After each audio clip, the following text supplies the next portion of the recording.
Class is now in session. I'm Professor Hockey, and today we'll be discussing some trade news coming out of the San Jose Sharks camp today, and that is that the Sharks have traded forward Danil Gushchin to the Colorado Avalanche in exchange for forward Oskar Olausson.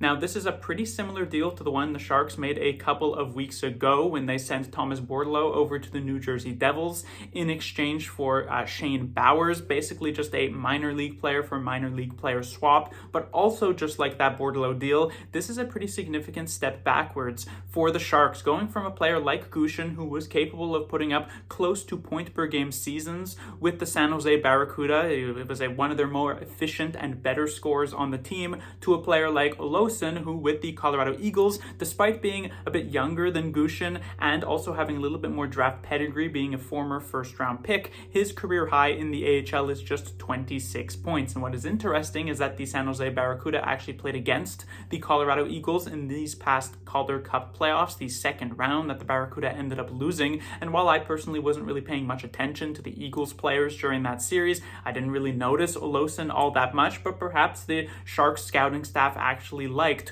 what they saw there. But this is a pretty clear indication that the Barracuda are trying to clear up some space within their top six at this point to allow for the younger players within the organization to actually step into more important roles. With Bordeleau and Gushchin now being gone, you see the space for players like Chernyshov or Musty or Houghton to actually get those top 6 minutes instead of being behind the guys who are a little bit more veterans in those spots. This is also a position where the Sharks are just yet again trying to give a chance to a player who never really quite found their footing here in San Jose. I wouldn't even necessarily put the blame onto Gushchin for that. The Sharks didn't quite give him the time of day, which is pretty crazy because obviously the Sharks have been the worst team in the entire league for each of these last couple of seasons. If there was a team who could give him a chance, the Sharks should have been them, and yet they did not. But perhaps he will end up finding his way with the Colorado Avalanche, where he has already signed a contract with pretty much as soon as the deal got done.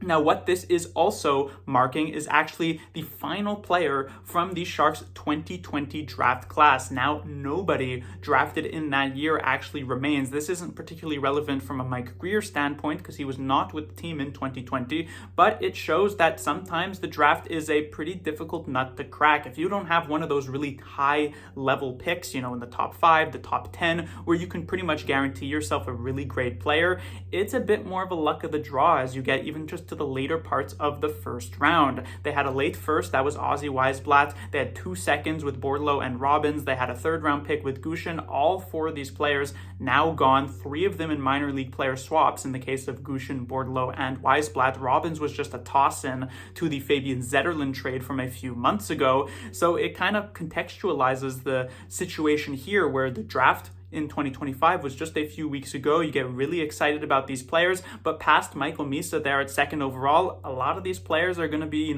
not exactly the highest chance of necessarily becoming NHL talent. It is also a further indication that Mike Grier is really trying to just kind of get his guys within the organization. Over these last few seasons, Mike Grier has pretty systematically gotten rid of many of the players who Doug Wilson had brought in, whether guys who were actually playing in the NHL or drafted prospects or signed prospects or whatsoever. There are a couple of holdouts still. For instance, both on the Sharks roster, there is Mario Ferraro and William Eklund, but it's possible that Ferraro's time with the San Jose Sharks is numbered. He has been in trade rumors for a while, though Eklund did just sign an extension, so one would expect him to be sticking around. And then within the prospect pool, there are a couple of guys who are technically still around, but don't really have much of an NHL chance. The only one that I would say is pretty close is Ethan Cardwell, a 2021 draftee, which was the final draft that Doug Wilson handled.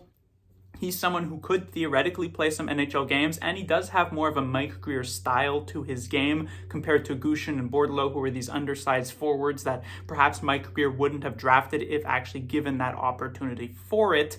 But it is quite clear that Mike Grier kind of wants his own look for what this organization is. So while this Gushchin trade, just like the Bordeleau trade from a couple of weeks ago, is seemingly a step back, and I have no doubt here that Gushchin is going to have a higher chance of being an impact NHL player than Olausson does have. In fact, I don't really think Olausson will ever even play many, if any, NHL games with the San Jose Sharks, which compared to Gushchin, he might get a look with the Avalanche this season, but I didn't really think he was going to be able to find anything going here for the Sharks Sharks, so I wish him the best of success there. It's possible he finds it, it's possible that he does not, but with the San Jose Sharks, his time was pretty clearly coming to an end. And I know that there is this idea, well, oh, the Sharks are making a step back, why didn't they get more value in this type of trade?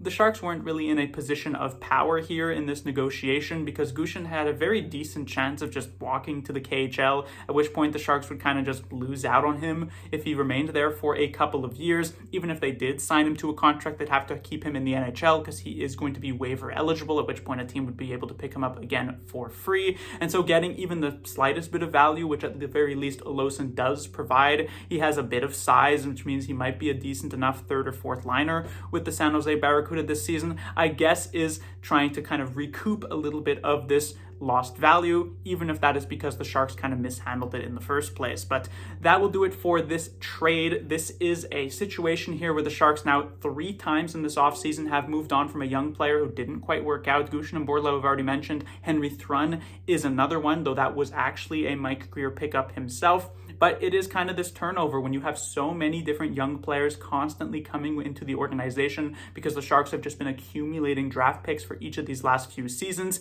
It's kind of a survival of the fittest type of situation, and Bordeleau and Gushchin had been leapfrogged enough to, for the Sharks' perspective, make them look a bit more expendable. Class dismissed.